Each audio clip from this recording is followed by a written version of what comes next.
I think it's some time to get these black soldier fly larvae dry. This margarita mix, daiquiri mixer, has been in our closet for 5+ years. So most of it hasn't even been drunk, but it got old and I think it turned to wine. It stinks.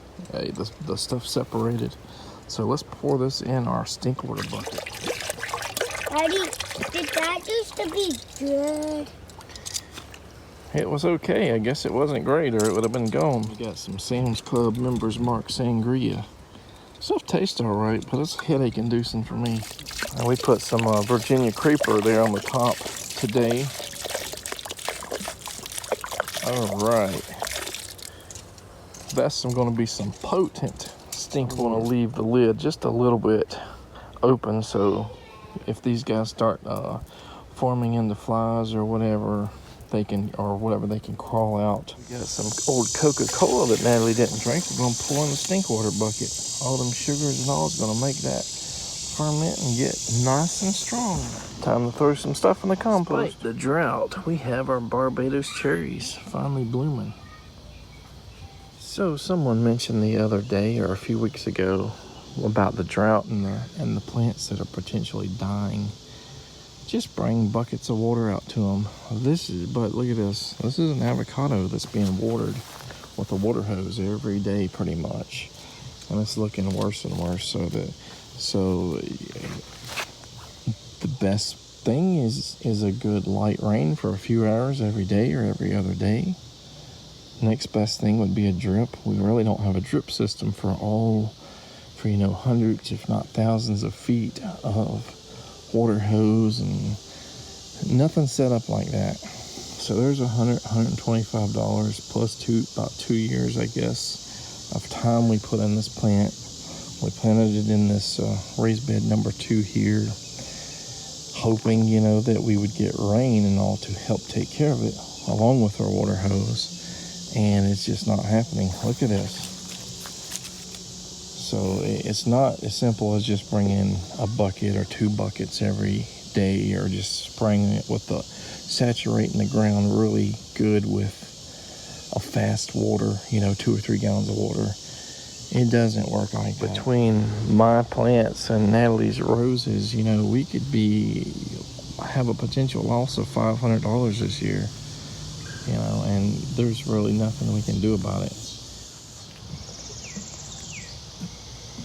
American persimmon here, that's probably another 40 or 50 bucks, after shipping. It looks like it's dead. This other American persimmon is still hanging on. Let's hope it lives. And if it does, maybe that'll entice me to replace the other one next year. Small passion flower I planted earlier this year. I don't even remember what it was, but I put this container here. It died pretty fast in the drought. It was probably only $5 or $7, so. And then the blood orange, which, it may or may not make it. If we start getting like a lot of rain, it might perk up and be fine. Or we might just go through a longer drought. And there's another 40 or 50 bucks down the drain. So that's easily $200 just in those plants I just showed you. Looks like this rose here is 95% dead. There's probably, and we bottom soaked it, but it was just too late, I think. There's a tiny bit of green leaf and a little green stem here and there, but there's 20 bucks or more, 20, 25 bucks. And we just rotated the old ones out and put new ones in. As you can see, that rose there is turning brown. That one has lost all of its leaves. Well, we're going to try our best to save those roses and stuff, but I'm pretty sure that a lot of them are probably too far gone, or they could be stressed out and barely do anything for 2 or 3 years. So where are we at there at possible losses? 250, 275. We got one really nice rainstorm. It brought down a lot of rain, maybe 2 or 3 inches in about 15 minutes. And then we had the threat of rainstorms over and over again, including today. And there are a few little dark clouds in the sky. We got like one sprinkle, small, not even like a drizzle that lasted any time. Not enough to wet the ground at all, pretty much. Got some thunder the other night. No rain at all. Knocked the power out, or at least made it flicker a little bit for a few minutes. And that was that. No rain. We could have predicted the weather. We could have either just not planted that season or planted maybe earlier in the winter, which not everything is available, when you have dormant stuff shipped out, in December or whatever, which is probably when I would prefer to plant a lot of dormant plants. The other option would have been to have drip line systems in place and maybe tents or canopies we could put over each plant, to shade the plants from the sun a little bit. And they do that, in a lot of mass plantings and stuff. And so, people doing orchards and all that crap. It's even popular for pawpaws because they really don't like full sun. They're a forest plant, understory plant, even though they're known in general to produce more blooms and fruit and all that stuff in the full sun once they, get used to it. So we're at the area where I was trying to create my own magic soil or spread it from that area. And this already has a light covering a magic soil, even like a 40-foot spread all the way down there, including where we grew those pumpkins that became, I think the smallest one may have been about 25 pounds. The largest one was like 70 or 80 pounds, and it was thousands of feet of vines on the magic soil that the goats created from their pee, their food, their hay, their urine.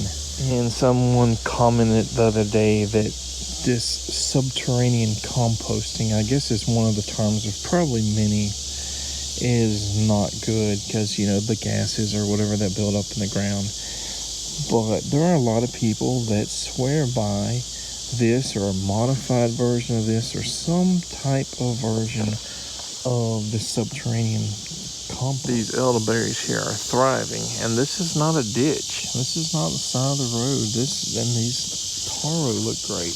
Look at these annual Mexican tithonias, and they're going to get bigger. It's nowhere near time for them to die off for the winter. That guy there's probably 8 or 9 foot tall. It might get 14 or 15 foot tall. I don't know if it doesn't fall down. Big giant pokeweed and all kinds of stuff growing here. So this is the magic soil. It looks kind of like coffee grounds that the goats created. And we were doing an experiment to try to recreate that or get something similar without animal waste. And, we're promoting earthworm activity. We're promoting a lot of mushroom fungal activity. And where we did that experiment, we had mushrooms, big mushrooms coming out just a week or two back. Our specific purpose for this was to use this to seed other beds and stuff. We're back at the raised bed here. So this started based on hearing so many success stories with people growing avocados and using aged wood chips as a wood chip mulch or whatever as a base to combat root rot, bacterial root rot from avocado trees. And then there's hugelkultur beds, you're using like a lot of carbon and stuff to build a bed, a raised bed. Or sometimes you might bury the wood and stuff a little bit and create a mound with it that comes a little bit over the ground.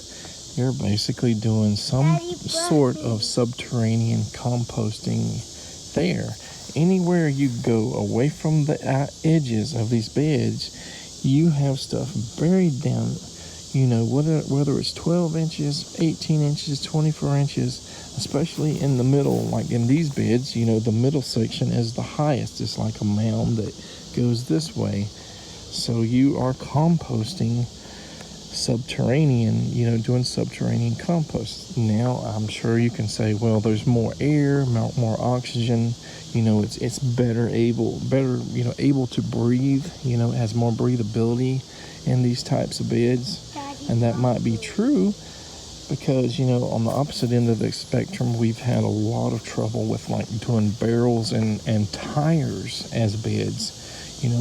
That lack of breathability, that lack of being able to get rid of some of the excess moisture I think may actually cause fungal root rot more often than something like this. The other argument is that without even thinking about what people say about subterranean composting being, some kind of issue, when you have a high carbon element here breaking down, you don't have immediate access to a lot of the green stuff, the nitrogen, and some people combat that by adding more green materials in the first year or 2 or 3 to try to give their plants nitrogen versus having the carbon, the wood pieces just absorb it all until they break down completely. When our ground is moist from a decent amount of rain,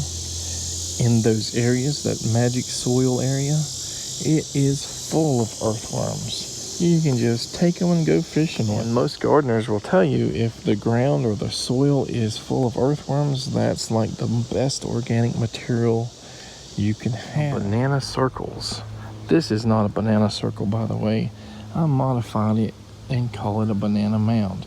Since it's more like a heel, a straight line, banana circle, they would dig a hole in the middle, put their composting materials in the middle, including a lot of carbon, and I think over time that it composts down, it creates like a little slump, and supposedly it holds a lot of moisture in that area, so it retains a lot of moisture to help feed and water the bananas. Again, it might take a few years before you have that carbon breaking down enough to release a lot of the nutrients. I'm sure there is science to successes and or failures of whatever you do, but hey, I'm not a biologist, I'm not a botanist or anything like that. What I am is just somebody that loves to experiment, and I try to recycle a lot of things. We have no recycling here in this area, and a lot of places that were nearby that used to recycle no longer recycle because they don't have the funds for it, or they set aside the funds for something else they think is more important. But also, if you're composting, you're not going to want to compost a lot of milk, a lot of eggs, cottage cheeses, other dairy products, rotten meat, or whatever it is in a normal composting situation, because you can get rats and other rodents, you can get dogs and everything in it, cats. Imagine your dogs or cats coming in smelling like rotten meat, rotten milk, being nasty, and just having a rodent infestation all over the place. I also like to mention that I have thrown like bread outside into a compost, or like bagels and stuff, and sometimes they last, they just harden up. They might get a little bit of mold or something on them and just thicken up and stay there for like 6 months or more, where they're just exist.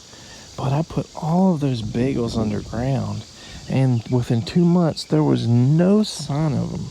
It'll be interesting to see how like peanut shells and stuff do underground, especially ones that have been boiled, like boiled peanuts. In the South, that's the thing.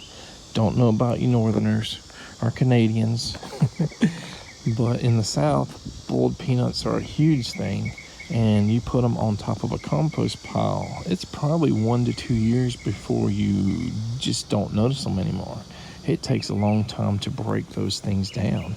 Would they break down underground within 2 months like those bagels? Yeah, I'll mention that I did watch a video of a pretty good YouTuber. It might have been David the Good, that does a lot of gardening and experiments and all. And he, if this is the right guy, if not, I apologize, digs a pit, puts his compost, carbon, maybe rotten meat and stuff, definitely eggs, in a pit, starts a fire in it, partially burns it to ash, covers it up, while it's burning, then plants stuff like squash, pumpkins, and all that stuff on it, and he, I guess, says the nutrients are immediately available, while you have the stuff partially, potash-like, ashes, and the rest of it, I guess, composts down pretty quick, and supposedly feeds the pumpkins. I will say that the guy that commented, or gal, whoever it was, said tomatoes and squash or pumpkins are like two things that might benefit from this in-ground composting method. Only over time will I know if this, works for me in every sort of fashion. I guarantee it's working for what I'm using it for now. And to feed, to seed earthworms and fungal growth, fungal activity into new beds. But will it work for, as compost, as plant food? Will it make all plants grow better? Or is it just going to be, like the guy said, squash and tomatoes? But I encourage all of you guys to experiment with different composting methods. Maybe the stink water, banana water, but using banana peels or whatever you got to use. Try it to the best of your ability, and post it on YouTube. Talk about it in your local gardening clubs, online, or whatever, and let us know. Let everybody know what you succeeded with and what you failed with. All right, take care, guys.